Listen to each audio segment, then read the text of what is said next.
Hi there. I'd like to talk to you about one specific case where we retrieved a single body from a single part of no man's land. And why to talk about it? Because in its very micro way, it embodied both the good and the bad that can be done by internationals when they try to help, and the fact that the locals will always have a different view of life than you do. So, retrieving a body from the front line. This happened whilst I was working for the European Community Monitor Mission. I was deputy head of a large local base with lots of monitors, all given by various European militaries. And because we were a monitor mission, we had this white uniform. We wore white pants, white shirts, and white coats in winter, white shoes, which is why the locals called us the Sladaladara, the ice cream men. And we wore the badge with pride. So anyway, I was relatively experienced with body exchanges and prisoner exchanges. And we got notice from the other side of the confrontation line that a 1 hour ceasefire would be held in order that a single body could be retrieved from a graveyard that was in a little chapel right in the middle of no man's land. Now this is not the chapel, but it could so easily be. It's a tiny little chapel, it's up on the side of a hill, it's not close to the village it's associated with, and there's a little graveyard to the side of it. So, what could possibly go wrong? What you're worried about when you're organizing one of these or responsible for one of these is the 1 hour ceasefire. The last thing you need is to be halfway through the job when the 1 hour runs out. Now, because it was one only and it was in an isolated place and we had good communications to and fro to the other team on the other side of the confrontation line, it happened that we had two brand new monitors, fine young officers from a Scandinavian country. They both stood well over 6 foot, very keen, just arrived. And I said, right, drop your kit, we'll show you where you're going to be sleeping later. Jump into my car, we're off to go and get a body out of no man's land. And it'll be part of a larger body exchange later. Well, they were thrilled. They actually were only sent for 3 months at a time, and that was a big problem. But that's what their country would do, and that's what you have to put up with. So we had these two guys, they're guardsmen, as I say, ramrod tall, very military, over 6 foot. These were young men I could look up to. So as we're driving there, and my driver is driving along, and I'm telling them about this and I'm telling them about that, and you can see that they're scribbling in their notebooks and whatever. So I said, look, bread and butter stuff for something like this. You worry about landmines. No one else is going to worry about landmines for you. If you're not happy, you don't walk there. There are so many landmines scattered around the former Yugoslavia. It's not funny. Landmines. Secondly, the locals have to do the carrying and the humping and the heaving. You are monitors, you are observers, you are not doers, you are lookers. I don't think they like that very much, and that's their problem. So anyway, we stopped for me to do a little bit of bird watching. There was a beautiful gathering of European bee-eaters, about 20 or 30 of them flying around. That didn't impress the new guys one little bit, but it did impress me, and so as I was the boss, that was their problem. We carry on, and we get to a place of shelter where we can see the little chapel, and we get on the radio and we call our team on the other side. Are you in position in their headquarters? Yes. We have the chapel in sight and we're ready for the 1 hour ceasefire to start. Okay, then they have confirmed on this side that starting at this time, look at the watch, 1 hour from now the ceasefire will be over. Good luck everybody. Yeah, good luck everybody. And so we start going cautiously in the middle of the road, which clearly has been used by vehicles, and we get to the church gate, the chapel gate. There in a corner of the churchyard are two old guys who have been cleaning some graves, doing this, doing that. And the two young new guys march, as guardsmen do, straight through the gate of the thing, across the grass to the two old guys, and they start gesticulating and whatevering. The interpreter has stayed with me by the gate. So they shout to the interpreter, ask him if, and so the interpreter shouts to the two old guys, and there's this absurd theatre. They've marched into a churchyard where they've no idea where the possibility of landmines, probably not, but is probably going to save you if one goes off. And I'm trying to make a point to them. So anyway, they eventually come back and I say, did you see where the old men had walked? Did you watch other people? Did you follow cows where they were going? Did you have any reason to believe that was clear of mines? You know, on the way here I was telling you, the single most dangerous thing you're going to do here is landmines. Oh, okay. The old guys knew what we were there for, and they pointed down to a little crypt under the chapel. And we're talking about a tiny dirt basement. So, big old door, big old bolts.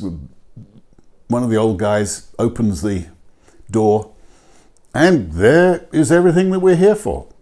There is rather like a big stone coffee table. There is one tomb in the crypt, obviously some local very important person, possibly the guy who even put up the money for the chapel. And on top of this tomb, just laid out with his arms flopped either side, is a very dead soldier, still in uniform. He's been in there for 2-3 months. And so, although there's a smell down there, there's not the bad smell that you get with the very fresh corpses. And so I say to the guys, right, we have discovered this. Now we go and tell the two old guys they have to get the body into the coffin. Where's the coffin? Oh, good question. Eventually, the old guys produce a coffin, and we're about half an hour into the thing. And the old guys look at us, and we look at the old guys, and we're fit young men. And you can see these two newbies really want to get hold of that corpse and put it in the coffin. I said, guys, you are observers. The parties have made this deal. We are simply confirming by our presence that it's safe for the parties to retrieve these bodies. And so I just shake my head. I look at the old guys, I shake my head, and I point to them, and I point to the corpse, and I just let it be known that they can do it or not. So they hug her and they mug her and they get this corpse out. Fortunately, it is significantly desiccated, so it's not a heavy corpse, but it is completely with rigor mortis, with the arms hanging down and the feet hanging down of where it's been draped over this stone tomb in the cellar. So we're at about 45 minutes now, and to be honest, I'm getting a little antsy. And I'm saying to the two young guys, it doesn't matter. At minute 55, we are leaving because we've agreed a 1-hour ceasefire.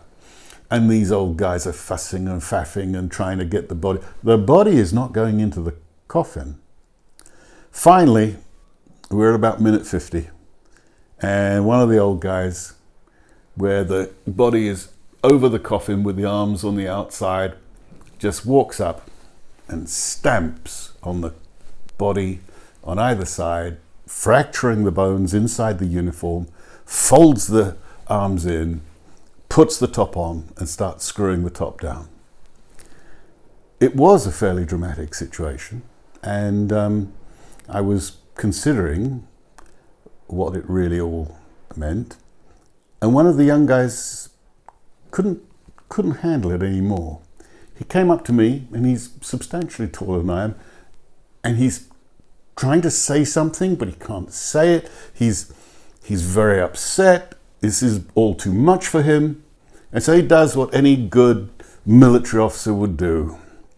He leans forward and he vomits. And so from the knees down, I am covered in his vomit.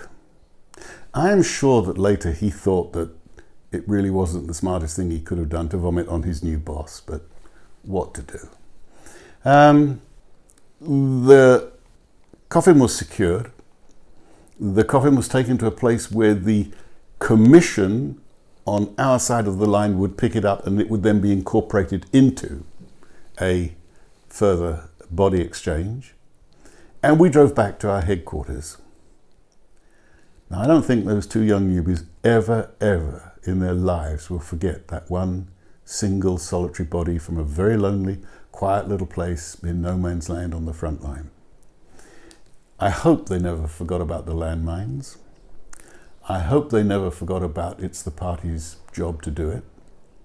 And I hope that they never vomited on their, well, the one of them never vomited on their boss ever again. So let's just have a quick run through the Cynefin framework with this. 1 hour ceasefire in a known location, good communications across the valley on radio between us. It was a very doable job. It was basic, it was in the obvious domain. Comms, always interesting, because for sure your comms will not be the same as the local party's comms. So coordinating between each other is the first victory, but coordinating between the different local parties involved and each other, that becomes a serious balancing act. And if you get away with it, well done. You've been lucky that day. The complex, the adaptive part of the situation. We had no idea the sheer shape of a body with rigor mortis would not go into a coffin. I think I've done over 1,100 bodies. It's the only one that was ever like that. And what do? Well, stepping back, not taking the party's responsibility for them. The party solved it in a way that was crude but effective. It was in order to avoid the chaotic domain that I had said that at minute 55 we are leaving body in the coffin or not. You absolutely don't mess with ceasefires when you're in no man's land and you are not a party to the conflict. It's their job to get their act together, and if they don't, you simply go to the first point of cover and wait there and talk to them from there or whatever, but you do not mess around, because the chaotic domain is to be avoided at all costs. And really, that is all I want to say about that particular little vignette. I'll never forget those two newbies, and I doubt they'll ever forget their first experience retrieving a body from no man's land. That's really all I have to say.